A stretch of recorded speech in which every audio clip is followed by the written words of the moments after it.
Hello friends, welcome to crypto news show, जहां पे हम लोग आपके लिए लाते हैं क्रिप्टो करेंसीज और ब्लॉकचेन से रिलेटेड सारी की सारी लेटेस्ट डेवलपमेंट्स।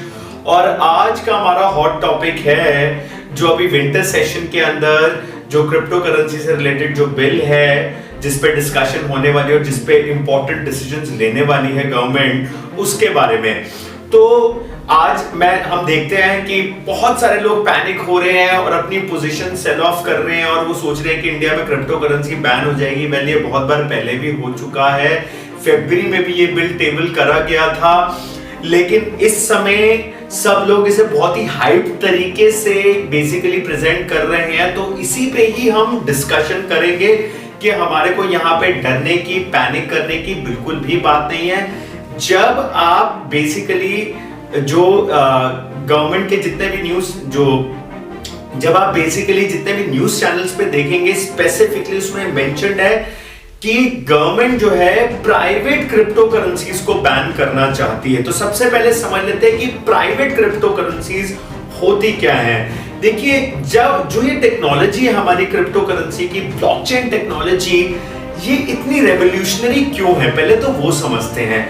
बेसिकली ये इतनी रेवोल्यूशनरी इसलिए है क्योंकि ये हमारे जो अराउंड जो भी पूरा फिनटेक है, जो हमारे फाइनेंस का जो इकोसिस्टम है हमारा, उसके अंदर रेवोल्यूशन लाने वाली है। ठीक है, वो कैसे रेवोल्यूशन लाने वाली है? क्योंकि हमारे पूरे दुनिया के फाइनेंस को बहुत ज्यादा ट्रांसपेरेंट कर देंगे। अब भाई ट्रांसपेरेंट कैसे करेंगे? बेसिकली ब्लॉकचेन जो है ये डिसेंट्रलाइज्ड लेजर की फॉर्म में काम करता है, जहां पे आपको एक एक ट्रांजैक्शन के बारे में ये पब्लिक डोमेन में सबको ही पता होता है कि कौन से वॉलेट से कौन से वॉलेट में ट्रांसफर हुआ और कितना अमाउंट ट्रांसफर हुआ इस पर्टिकुलर करेंसी का।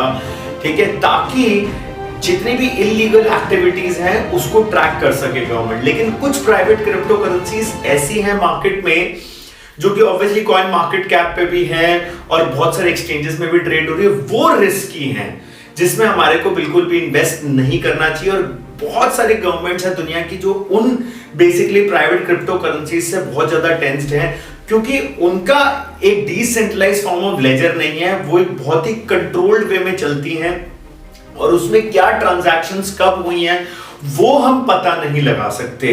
2018 में जापानीज गवर्नमेंट ने भी प्राइवेट क्रिप्टो करेंसीज को बैन करा। अब बहुत देर से आप लोग सोच रहे होंगे प्राइवेट क्रिप्टो करेंसीज के बारे में इतना एम्फेसिस कर रहे हैं, तो बता तो दें कि प्राइवेट क्रिप्टो करेंसीज होती है कौन सी। ठीक है, ताकि हम लोग उस पर इन्वेस्ट ना करें। अगर आप ये सोच रहे हो कि बिटकॉइन एक प्राइवेट क्रिप्टो करेंसी है, अगर आप ये सोच रहे हो कार्डानो एक प्राइवेट क्रिप्टो करेंसी है या ट्रोन एक प्राइवेट क्रिप्टो करेंसी है, ऐसा नहीं है। ठीक है, ये सारी की सारी पब्लिक डोमेन पे इनकी सारी ट्रांजैक्शंस अवेलेबल होती हैं। लेकिन कुछ प्राइवेट क्रिप्टो करेंसीज ऐसी हैं जो कि ऑब्वियसली मैं आपको बता रहा हूं, मोनेरो है, जेड कैश है, वर्ज है, होराइजन है, इस तरीके की क्रिप्टो करेंसीज है जो कि प्राइवेट क्रिप्टो करेंसीज। और मुझे पता है बहुत सारे हमारे दोस्तों ने उनमें पैसा लगा भी नहीं रखा होगा। अगर लगा रखा है तो उनसे पैसा निकाल के कहीं सेफ जगह लगा दीजिए। ये वाली जो करेंसीज है इन्हीं के बारे में स्पेसिफिकली बोला गया। और दूसरी एक और चीज गवर्नमेंट ने स्पेसिफाई करी थी, क्योंकि गवर्नमेंट बहुत ही ज्यादा बुलिश है ब्लॉकचेन टेक्नोलॉजी के बारे में, जैसे हम और आप लोग बाकी सब लोग हैं, क्योंकि ये पूरे के पूरे हमारे दुनिया को चेंज कर देगा। ठीक है, तो इस वजह से गवर्नमेंट ने स्पेसिफाई करा है कि किस तरीके से हम ब्लॉकचेन टेक्नोलॉजी को और भी ज्यादा प्रमोट कर सकते हैं, उसके बारे में भी डिस्कशन होएगा। भाई देखिए, रेगुलेशन लाना बहुत जरूरी है, क्योंकि जब रेगुलेशन आती है ना तो एक ट्रस्ट बिल्ड होता है मार्केट में। So it is a blessing in disguise for all of us. जैसे अब security exchange board of India जब से आया, तब से इन्वेस्टर्स का जो कॉन्फिडेंस लेवल है स्टॉक मार्केट्स पे बढ़ा, तो और भी ज्यादा लोग इन्वेस्ट करने लगे। नहीं तो हर्षद मेहता और बाकी जितने भी स्कैम्स के बाद लोग स्टॉक मार्केट से डरते थे। रियल एस्टेट रेगुलेशन अथॉरिटी है तो रियल एस्टेट में लोग और भी ज्यादा इन्वेस्ट करने लगे।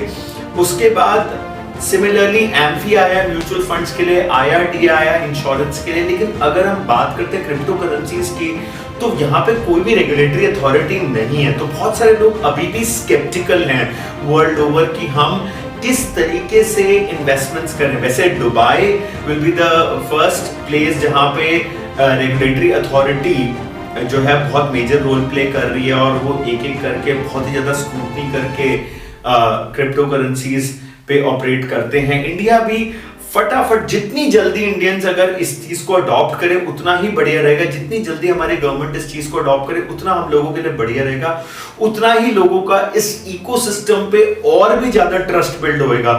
तो हमारे को ऐसी टेंशन लेने की जरूरत नहीं है। देखिए, रेगुलेशन अगर होगी तो जैसे म्यूचुअल फंड इंडस्ट्री में रेगुलेशन है तो वहां पे स्पेसिफिकली लिखा जाता है, कोई भी अगर एड्स आती है तो उसमें नीचे स्पेसिफाई करा जाता है कि mutual fund investments are all subject to market risk and we all should read offer documents.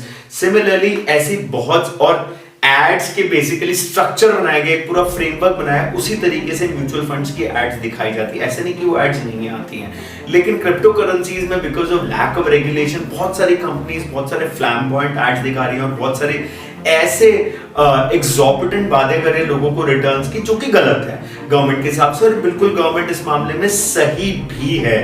तो इस वजह से ये रेगुलेशन लाया जा रहा है और ये हम सब लोगों के लिए खराब नहीं है, उल्टा हम लोगों के लिए और अच्छा है, क्योंकि और भी ज्यादा लोग हमारी इस मार्केट को ट्रस्ट करेंगे और इस इकोसिस्टम के अंदर आएंगे और ब्लॉकचेन की जो which is obviously the future of technology, तो ब्लॉकचेन को धीरे धीरे अडॉप्ट करेंगे। आई होप आप सबको हमारा ये वाला आज का भी टॉक शो एज यूजुअल बहुत अच्छा लगा होगा।